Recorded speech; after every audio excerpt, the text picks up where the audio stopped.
Tac.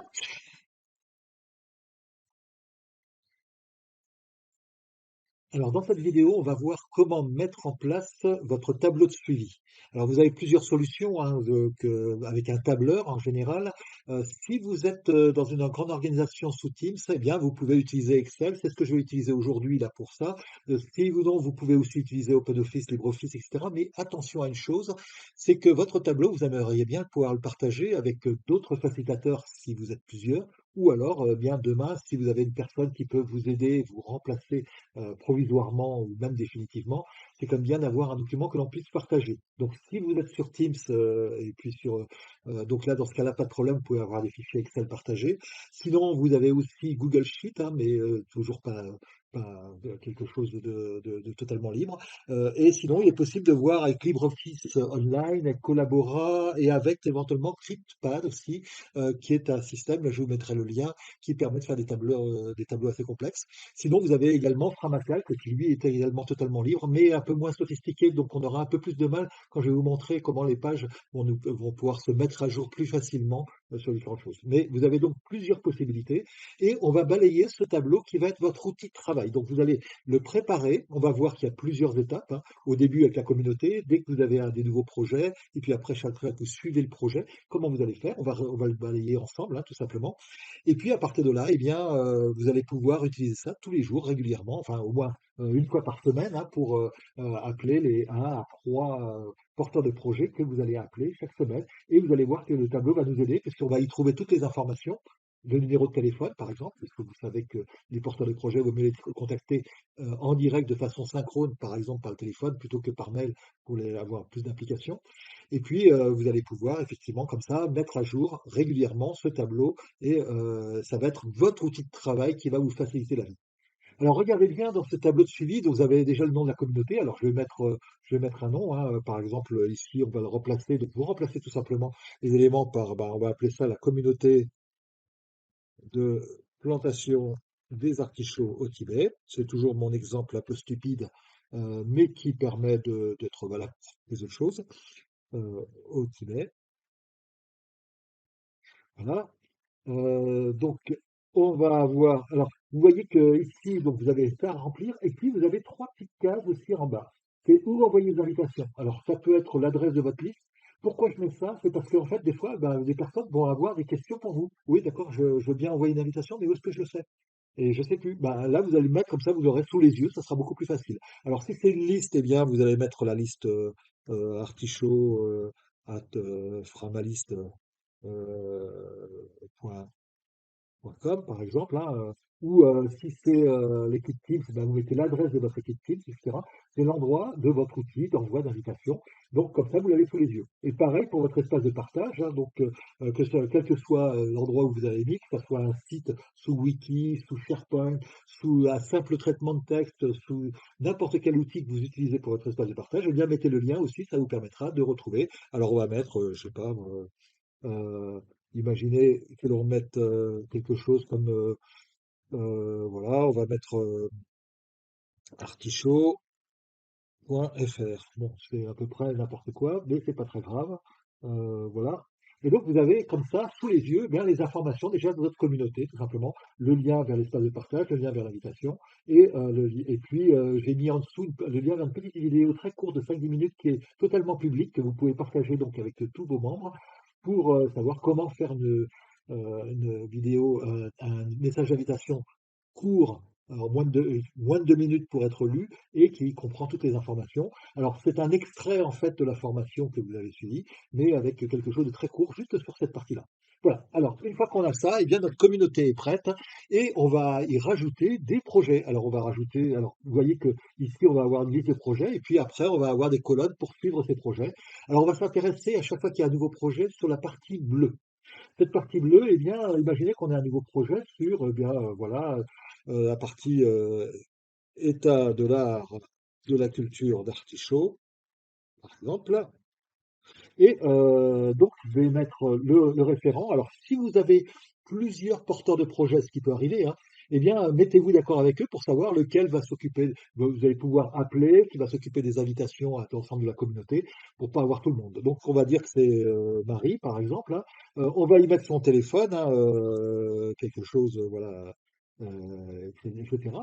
Et puis, son mail, marie@toto.fr, ce que vous voulez, etc. Voilà. Alors, cette fois, eh bien, on a toutes les informations pour pouvoir suivre Marie. Alors, si vous avez un projet qui est en projet simplement, hein, eh bien, vous pouvez très bien le mettre ici aussi. Moi, souvent, je mets en bas les projets qui sont pas encore prêts à démarrer, mais comme ça, en remarque, je pourrais dire, bah, tiens, les appeler en novembre, en décembre, en février ou quand vous voulez, mais de manière à pouvoir avoir déjà toutes les informations. L'objectif, c'est que vous perdiez plus de temps. C'est-à-dire, quand vous avez les informations, vous les mettez sur ce tableau-là et comme ça, eh bien, vous avez tout ce qu'il vous faut. Donc ici, vous allez avoir, bah, je sais pas, un autre sur, par exemple, découverte du Tibet. Cette fois, ça va être Pierre, etc. Et puis, bah, pareil, hein, etc., etc. Alors, par contre, vous avez quand même un projet qui n'est pas tout à fait un projet, c'est celui qui est en jaune, c'est qu'en plus de vos rencontres de projet, eh bien, vous avez des rencontres de communauté. Alors, ces rencontres de communauté, c'est souvent vous le référent, donc vous allez vous appeler vous-même, si on peut dire, ou du moins vous allez essayer de suivre aussi pour pas oublier d'avoir les choses. Donc, on va le mettre aussi dedans. Donc, je vais mettre que c'est moi, par exemple, hein. Voilà. Et puis, bon, alors je peux mettre mon téléphone, mon mail, ça c'est pas vraiment très très important. Mais ça veut dire que là, j'ai toutes les rencontres qu'il peut y avoir dans ma communauté. Les rencontres de communauté, donc qui permettent de faire émerger des nouveaux projets, hein. Comme vous le savez, ça permet aux réactifs de devenir proactifs. Et ça permet aussi l'entraide entre les proactifs. Ça permet de présenter ce qui a déjà été fait. Donc, c'est des rencontres plus informelles, souvent assez sympas d'ailleurs, en fait, hein, qui permettent de découvrir les choses et puis sur lesquelles tout le monde est bienvenu. Et puis, vous avez aussi ben, vos différents projets. Alors là, j'en ai fait quand même un petit paquet, hein, mais là, vous pouvez avoir une vingtaine de projets. Mais voilà, vous remplissez au fur et à mesure. Peut-être que vous allez remplir au départ que votre premier atelier ouvert, animé par vous ou même animé encore mieux par un de vos membres. Et bien tant mieux, voilà, vous allez pouvoir commencer à le remplir. Alors ça, c'est lorsque vous avez un projet, soit qui est déjà démarré, soit même un projet qui est extérieur à votre communauté, mais dont les membres sont prêts à ouvrir les rencontres à la communauté. Donc là, vous traitez exactement de la même manière, hein. Un projet, c'est pas forcément la propriété de la communauté, ça peut être tout simplement un projet extérieur qui est d'accord pour ouvrir parce qu'il est dans votre thème, et puis ils seront très contents d'avoir ben, des membres nouveaux grâce à votre communauté, et votre communauté sera très contente d'avoir cette activité de plus. Et donc tout va bien. Et, ou alors, eh bien, des choses qui se feront un petit peu plus tard. Et donc, en général, moi, je les mets plutôt en bas, et puis après, je les fais remonter au fur et à mesure. Alors ensuite, qu'est-ce qui se passe? Eh bien, lorsqu'on appelle la personne, une fois par mois à peu près, hein, donc rappelez-vous, vous avez 3 coups de fil à donner si vous avez une douzaine de projets, mais ça veut dire que chaque projet, en général, vous est appelé à peu près une fois par mois. Et ça tombe bien parce que la périodicité d'un projet, d'une rencontre de projet, lorsque c'est des gens qui ne sont pas forcément impliqués de façon forte, hein, que c'est pas une équipe, mais que c'est une transversalité, que c'est une communauté lâche où les gens sont déjà impliqués dans pas mal d'autres choses, eh bien, périodicité par mois, c'est parfait parce qu'en fait, c'est pas trop. On a même testé 2 fois par mois et ça fait beaucoup et donc les gens décrochent très vite. Et puis, un peu moins, c'est vrai qu'on oublie après un peu la communauté, donc le projet, donc voilà. Imaginez que vous les appelez une fois par mois et puis vous allez leur poser un certain nombre de questions et là, on va passer dans la partie jaune. Alors imaginons, on appelle Marie et on va lui demander, ben, est-ce qu'il y a une prochaine rencontre? Alors, elle va dire oui ou elle va dire non. Et donc, on va voir avec elle, déjà, si ben, on peut en fixer une ensemble, en fait. On pourra lui proposer de fixer une date, parce que quand on a une date, beaucoup de choses vont se faire plus facilement. Alors imaginons qu'elles disent bon d'accord, ok, et on va le faire. Alors là, je vous fais la vidéo. Je suis actuellement, on est le 26 octobre 2022. Vous la regardez peut-être dans plusieurs années, mais donc imaginez que ça soit dans le mois qui vient, dans le futur. Donc allez, on va le mettre le 15 novembre. Eh bien, vous voyez que la case est passée en vert. C'est pour ça d'ailleurs que c'est bien pratique d'utiliser des tableurs un peu sophistiqués qui vous permettent, là ils sont faits simplement pour que on puisse de façon conditionnelle rendre visibles les choses. Par contre, la découverte du Tibet, eh ben, ils ont pas, pour l'instant, ils n'ont pas rappelé et ils ont déjà fait une rencontre, mais c'était il y a quelques temps. Donc, on était le 15 octobre, par exemple, hein. Et dans ce cas-là, eh bien, vous voyez que c'est toujours vert parce que, bon, voilà, on n'a pas besoin de s'exciter. Ils ont déjà fait quelque chose il y a moins d'un mois. Mais si c'était en septembre, donc par rapport à aujourd'hui, si c'était à plus d'un mois, eh bien, dans ce cas-là, vous voyez que la case va devenir en jaune en disant: «Ah tiens, c'est peut-être intéressant de le rappeler». Et puis si ça fait plus de 2 mois effectivement, donc là, dans ce cas-là, là, c'est peut-être un peu urgent et donc là, c'est bien de le rappeler, et donc ça évidemment là, la date devient en rouge. Alors vous savez que quand vous appelez les personnes dans votre communauté, eh bien, vous allez les inciter aussi à envoyer une invitation. Alors ils vont vous dire: «Bah, d'accord, je vais vous le faire demain», et vous connaissez le truc, vous allez leur dire: «Non, non, on va le faire tout de suite». Une invitation qui est lue en moins de 2 minutes, on peut la faire en 5 minutes, donc on va la faire au téléphone, comme ça sera fait, on sera tranquille, et cetera. Et donc en général, eh bien, peut-être que l'invitation, eh bien, voilà, avec Marie, vous avez appelé et tout va bien, et donc, eh bien, oui, elle a envoyé l'invitation, c'est bon. Si elle l'a pas fait, eh ben, il va falloir vérifier. Donc ça, c'est un peu plus embêtant. Donc c'est bien de le savoir. Et donc dans ce cas-là, si vous mettez non, eh ben voilà, la case apparaît en rouge. Vous voyez que de façon très visuelle, ça vous permet de savoir qui appeler la semaine prochaine. Et quelles sont les une, deux ou trois personnes que vous allez appeler la semaine prochaine en fonction de ce que vous avez apparaître. Alors, évidemment, il y a la date, pardon, hop, voilà, il y a la date du dernier contact. Alors, moi, je vais mettre la date, par exemple, imaginez que c'est aujourd'hui, hein, donc voilà, et donc ça, tout va bien. Et puis, bah, par contre, j'ai pas encore appelé Pierre, mais Pierre, je l'ai appelé déjà un petit peu avant, donc je l'ai appelé le 10, par exemple, hein, le 10, et hop. Et donc tout va bien parce que je l'ai appelé il y a quand même moins d'un mois. Par contre, si je l'ai appelé il y a un peu plus d'un mois, donc le 10 septembre, par exemple, eh bien, ça apparaît en jaune. Et puis si je ne l'ai pas appelé depuis un certain temps, hein, 10, allez, même juillet, pourquoi pas, eh bien, là, ça apparaît en rouge. Donc, ça me permet de savoir immédiatement, alors c'est un outil pour vous, hein, mais ça vous permet de savoir immédiatement les personnes que je pourrais appeler en priorité. Là, je sais que, ben voilà, Pierre, il n'a pas fait de prochaine rencontre, et puis je ne l'ai pas appelé depuis un certain temps, ça vaut le coup de le mettre. Alors, dans les remarques, vous pouvez y mettre des petites choses supplémentaires si vous voulez, hein, ça c'est libre, hein, vous mettez un peu ce que vous voulez, mais vous voyez que immédiatement, moi j'ai toutes les informations qu'il me faut. Vous n'avez pas besoin d'informations plus importantes que savoir s'il y a une date et puis si les invitations ont été faites, ça suffit. Vous n'avez pas besoin de savoir de quoi ils vont parler, etc., puisque en fait, ça circulera sur le canal d'invitation, que ce soit Teams, que ce soit votre liste de mail, que ce soit l'outil que vous utilisez. Donc voilà, avec ça, eh bien, vous avez tout. Alors, on va avoir quelques petites colonnes supplémentaires, mais vous voyez que le bleu, les premiers éléments, là, tableau de suivi, donc en haut, et tout à fait en bas, eh bien, c'est quand on met en place la communauté. Donc, vous avez quatre cases à faire. Et puis, à chaque fois que vous rajoutez un projet potentiel ou un projet qui est prêt à démarrer, eh bien, remplissez les quatre cases bleues, hein, en fait, pour ce projet-là. Et chaque fois que vous appelez les personnes, eh bien, remplissez les trois cases jaunes et éventuellement les remarques. Et on peut s'arrêter là. Maintenant, vous êtes peut-être plusieurs facilitateurs, et donc si vous êtes plusieurs, eh bien, vous pouvez utiliser cette colonne ou non, hein, suivant le cas de figure. Et là, il y a moi, et puis il y a, hop, voilà, on va mettre, je vais mettre à peu près correctement, voilà. Et puis il y a un autre facilitateur qui est, je sais pas moi, Anne par exemple. Et voilà. Et donc, ça permet simplement de savoir, effectivement, alors moi, des fois même, je mets des couleurs, comme ça, je sais immédiatement que si j'ai la couleur bleue, hop, eh ben, je sais que les différentes personnes à appeler, je les ai directement sous les yeux, et comme ça, c'est très facile. Vous pouvez même encore mieux déplacer les colonnes, les lignes, de manière à regrouper les personnes qui sont pour vous, voilà, et puis les personnes qui sont pour Anne, les personnes qui sont pour un tel. C'est pratique, et puis ça vous permet aussi, si jamais vous avez besoin temporairement de pouvoir avoir quelqu'un qui vous supplée, eh bien, de pouvoir lui passer effectivement certaines des lignes en priorité, par exemple. Donc voilà, ça c'est une ligne que vous allez utiliser ou non, hein, suivant le besoin.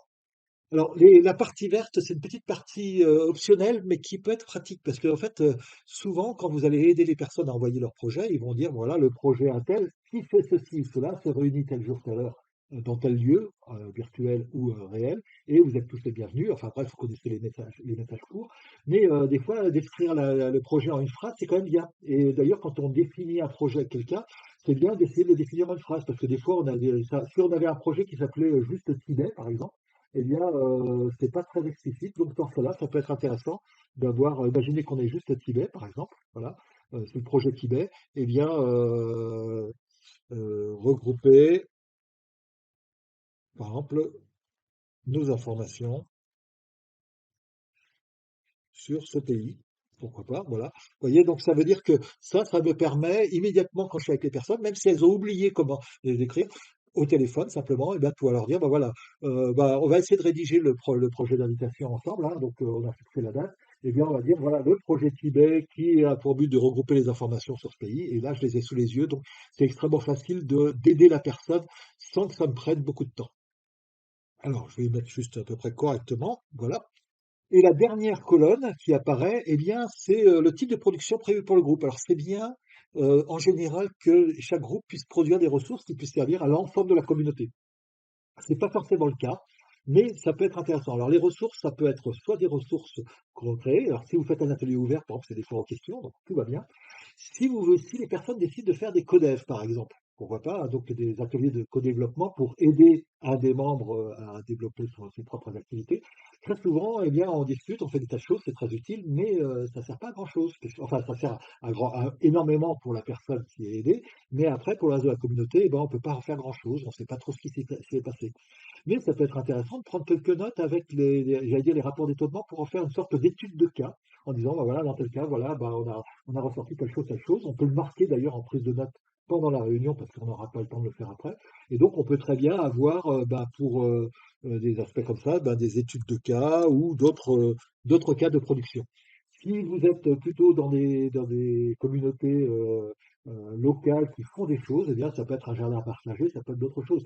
C'est toujours intéressant un projet il crée quelque chose. Sur Wikipédia, c'est des articles, par exemple, hein, les projets. Mais chez vous, eh bien, qu'est-ce que c'est? Est-ce que c'est simplement de la discussion?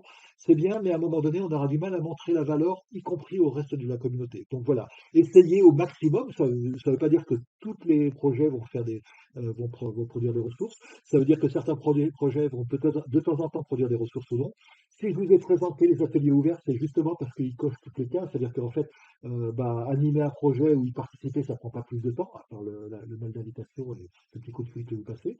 Et puis, par contre, on produit une ressource qui est utilisable, y compris pour ceux qui ne sont pas venus. Donc, tant mieux. Ça, c'est un peu le cas d'école, l'atelier ouvert. Mais vous avez évidemment plein d'autres méthodes que vous pouvez utiliser. Et puis, essayez de voir un peu, posez-vous la question quand même s'il y a la possibilité de créer quelque chose. Donc, cette petite colonne, elle sert à ça. Voilà, donc avec ce tableau-là, eh bien, vous n'avez plus qu'à mettre à jour effectivement tout ce que vous faites. Commencez par votre communauté. Si vous avez les premiers projets, commencez à mettre les premiers projets, même si vous n'en avez qu'un seul, même si vous avez un projet d'atelier, etc. Et puis après, appelez la personne. Alors, si vous en êtes au stade où c'est vous qui animez tout pour l'instant et que vous n'avez pas encore la partie holoptique, c'est-à-dire que vous n'avez pas encore aidé les membres, pour l'instant, la situation du projet, vous n'allez pas vous appeler vous-même, donc vous embêtez pas trop avec cette partie-là. Mais dès que vous allez avoir quelqu'un, des volontaires pour animer, hein, donc l'étape 4 de la méthode qu'on a mis en place, eh bien, vous allez voir que là, vous allez pouvoir avoir toutes les informations sous les yeux. Donc, n'hésitez pas, mettez ça.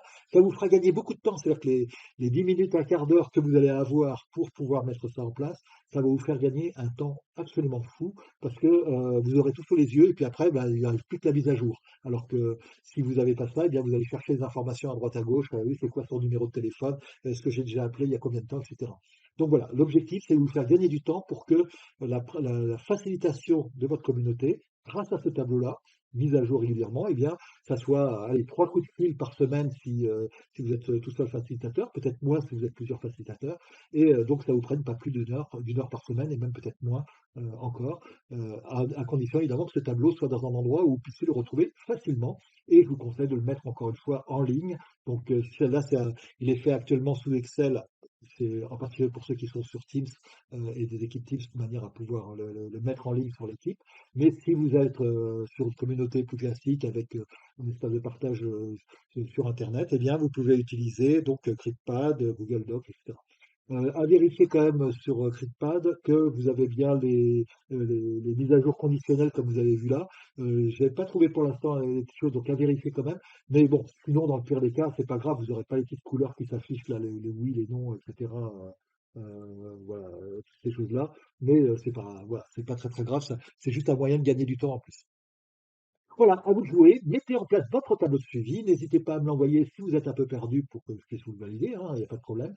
Mais c'est ça qui va vous permettre de pouvoir démarrer votre facilitation et que tout soit prêt pour que vous puissiez développer une belle communauté active et durable.